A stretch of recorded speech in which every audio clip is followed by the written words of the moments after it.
another 200 years until cybernetic revival and cryonic revival and biostasis revival becomes possible for all of us. So we have to evolve leadership through the individuals who are more advanced in the levels of the Terasem way of life. It's a very, very important concept. We must also delegate sub-leadership responsibility to those individuals who have special contributions to make in the areas of geoethical nanotechnology, universal emulation, personal cyber consciousness, social, scientific, economic, ethical, legal ways of thinking. All of these areas need people to be developing special expertise, as Lori has developed a lot of expertise in the area of geoethical nanotechnology and leads our journal's efforts in that area. But we also have to realize that, like any garden needs some weeding and fine-tuning, we need to be ready to extract from the leadership anybody that lacks the support of even 1/6 or about 16% of the leadership. We don't want to quiet dissonant voices. We like diversity and different voices. But if somebody is becoming such a pain in the butt that is stopping all the rest of us from moving forward, we have to be willing and able to extract that individual. And that's provided for in the Truths of Terasem. And then finally, in the leadership section, it's important to respect the previous decisions of the leadership because this compounds progress. Now let's move on to 1.4, perhaps one of my very favorite sections of the Truths of Terasem. Loving is Terasem. Because perhaps the most important thing in life is to love someone and to be loved in return. And all of us in Terasem, we all try to love each other, but I want to really recognize especially the love from Genesis and Dina that you guys have given me every day of my life. Thank you so much. Love is transcendent. Love is transcendent, as deep as it is sweet. But there's one love that unites all life. Even that little puppy that came in, there was one love that unites even that life, and that's the love of life. Also, as we move into virtual versions of ourselves in Second Life and places like that, and new Second Life characters that are probably going to be created and reified through the artistry of people like Sam with her anime skills in drawing new people, we should always remember that vitalogical station, meaning whether you're made of biology or vitology, is irrelevant to romantic adoration. I love you. 3 simple words. It strengthens the me of I, it strengthens the we of I, it strengthens these chi energy fields that the acupuncturists are able to tap into, the chi of I, and strengthens the T of I, the time cone of our existence. What is it about us that transcends time? Every light beam of our existence goes out into the universe forever. I love you strengthens all 4 of those things. Never underestimate the power of love. In fact, glorify love, for it empowers us to achieve diversity, unity, and joyful immortality.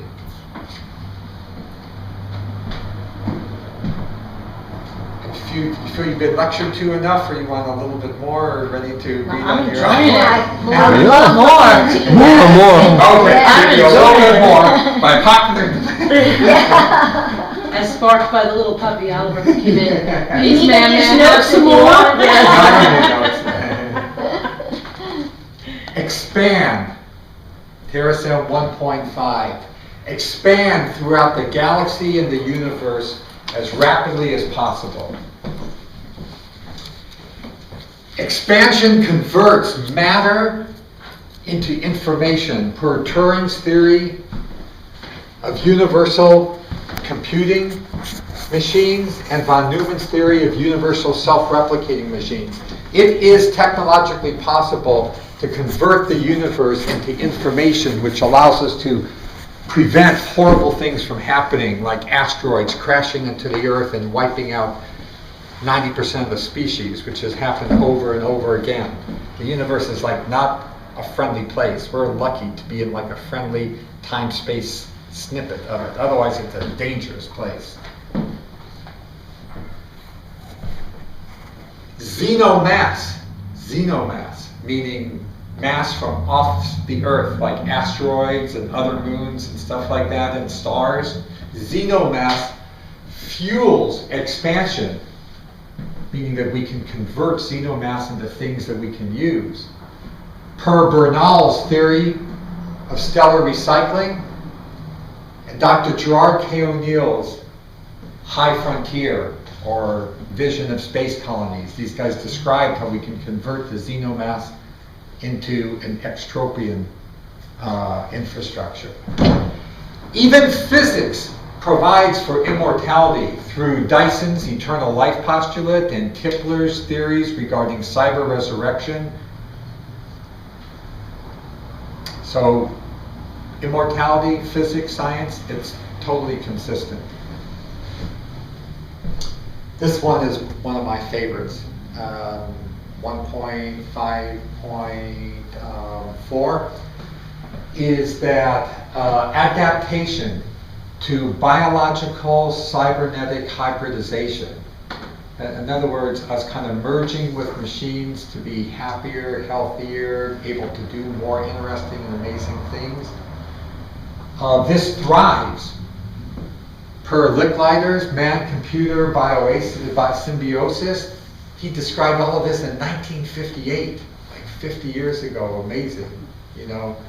And also Englehart's graphical user interface, something we take totally for granted now, that we could just like move our fingers around. In 1968, this was like black magic. People thought you just had to type on a typewriter and make letters. The whole idea of graphical user interface, that was like Star Wars. Now it's like second nature. Yeah, it's like Genesis and I were talking the other day, like using a stylus to like poke out letters. I mean, how like 13th century? Yeah. You know? 1.5.5, nanotechnology expands space-time and lifetime. Per Drexler's book, Engines of Creation, and Kurzweil's book, Aids of Spiritual Machines, they laid out very clearly there how we can use nanotechnology to help revitalize our bodies, extend what we do, turn ourselves into nanobot swarms that can just fly and assume the shape of a butterfly, assume the shape of a flower, and the shape of a person, and even all at the same time, and have our thoughts connected among all three of them, laid out by Drexler and especially by Kurzweil. And, you know, wrapping up destiny, it's not just its expansion, it's not just something of the modern scientist. Destiny harkens pan-cosmic life, expansion, according to even all of the religious prophets and other prophets going all the way back, because all of these different traditional religions, they boil down to one basic idea. And that basic idea is that humanity is here to honor all creation. Humanity is here to honor all creation. It's what Galileo told the Pope when the Pope said, you know, how dare you take your telescope and look at Jupiter? And he said, you know, why would God have created Jupiter if he didn't want us to look at it? You know, what artist creates art that doesn't want anybody to look at the art that they've created? And so humanity is here to honor all creation. This kind of wraps up the section of the Truce of Terasem on Expand 1.5. So I'll do a little bit more, but then I can see from some of you guys' faces that you need some time to yourself because it's a lot of lecturing. Let's talk about consciousness, and that would be a good touching point for us to read on our own. And you guys have been such good listeners.